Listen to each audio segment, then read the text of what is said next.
భగవద్గీతే భవద్వేషిణి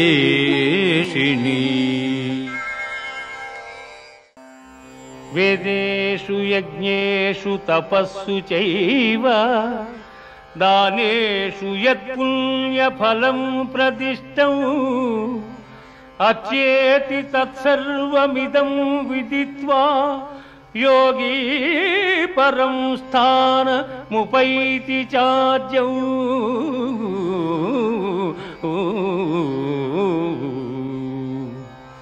యోగి అయిన వాడు వేదాధ్యయనము వలన యజ్ఞతపోదానాదుల వలన కలుగు పుణ్యఫలమును ఆశింపక ఉత్తమమైన బ్రహ్మ పదవిని పొందగలడు.